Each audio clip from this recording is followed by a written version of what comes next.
Good afternoon, welcome to টিনটনস family lifestyle. আজ বানাবো দেখুন মিক্সড ভেজিটেবল সবজি। নিয়েছি গাজর, আলু, বাঁধাকপি, বিনস, কড়াইশুঁটি, মাশরুম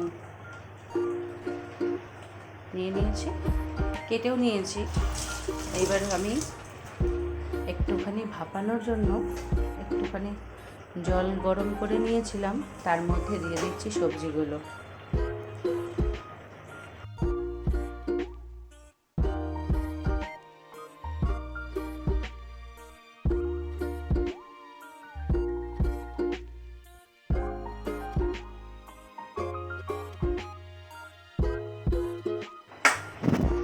এদিকে দেখুন আমি মশলার বাটার জন্য কাজু নিয়েছি, পোস্ত নিয়েছি আর কাঁচা লঙ্কা। এই যে দেখুন কাজু, পোস্ত আর কাঁচা লঙ্কা একটু বেটে নেব, দিয়ে দিচ্ছি মিক্সি জারের মধ্যে।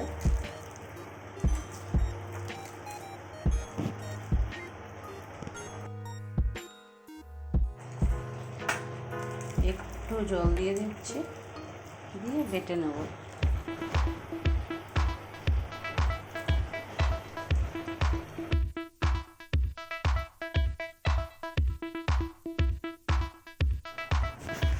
দেখুন আমি বেটে নেব। একটু আদা দিয়ে দিয়েছি, আদাটা দিতে ভুলে গিয়েছিলাম। এবার আমি বেটে নেব।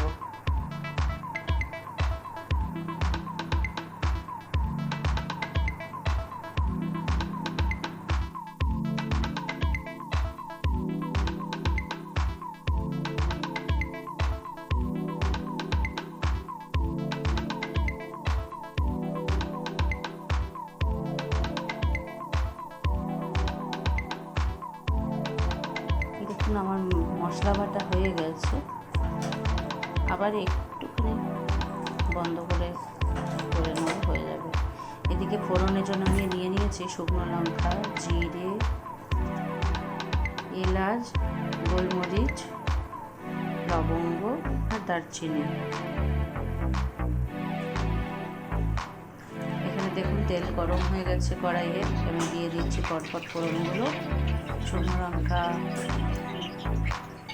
এলাচ, জিরে, গোলমরিচ আর লবঙ্গ। ওই যে আমি মশলাটা বেটে রেখেছিলাম, মশলাটা দিয়ে দিচ্ছি।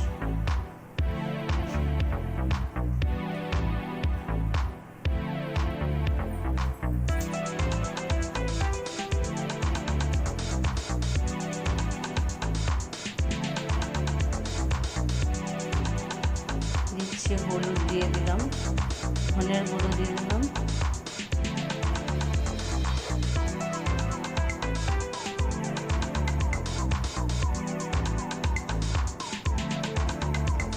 জিরে,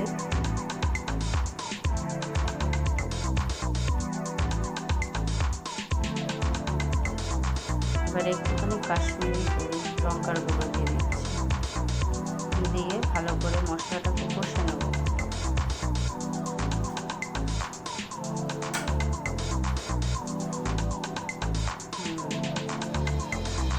এদিকে দেখুন আমি একটু হিং জলের মধ্যে ভিজিয়ে রেখেছিলাম, সেই হিঙের জলটা দিয়ে দিচ্ছি।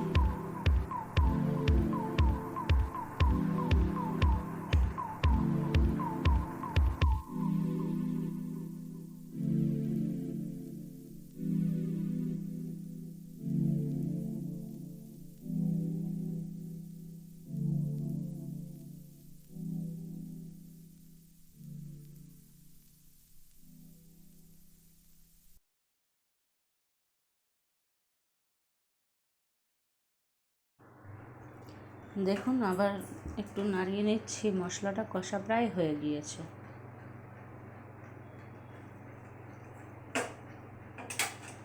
বন্ধুরা, আমার ভিডিওটা যদি ভালো লাগে please like, comment, share and subscribe please অবশ্যই করবেন।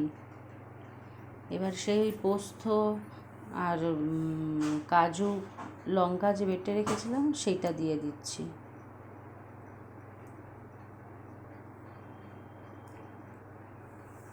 দিয়ে মিশিয়ে নেবো, আর একটুখানি কষে নেবো যাতে পোস্তর কাঁচা গন্ধটা না থাকে। জানেন তো, পোস্ত বাটার আগে যদি আপনি হালকা একটু ভেজে নেওয়া হয় তাহলে গন্ধটা খুব সুন্দর আসে।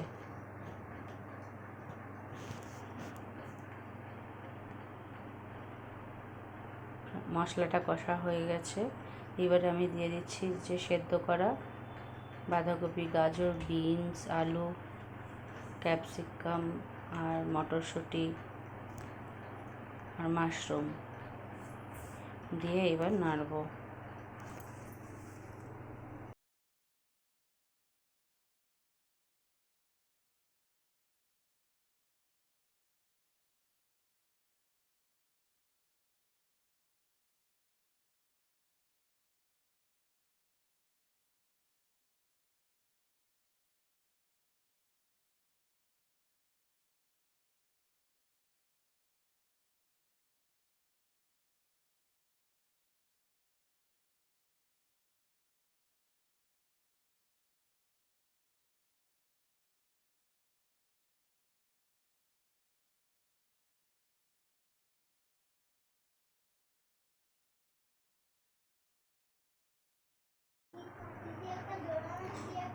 আমি নাড়িয়ে দিয়ে ঢেকে রেখেছিলাম, এই ঢাকনা খুলে আবার দেখছি হয়েছে কি না, আরেকটু নাড়াতে হবে।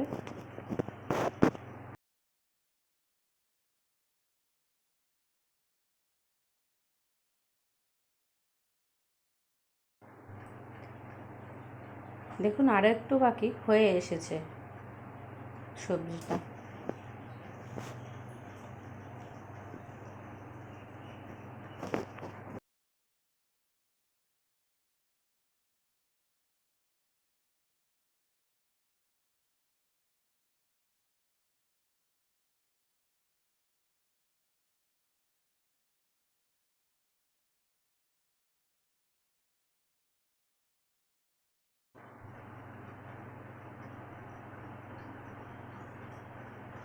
এখনকার বাঁধাকপি একটু দেখে কিনতে হয় বাজারে।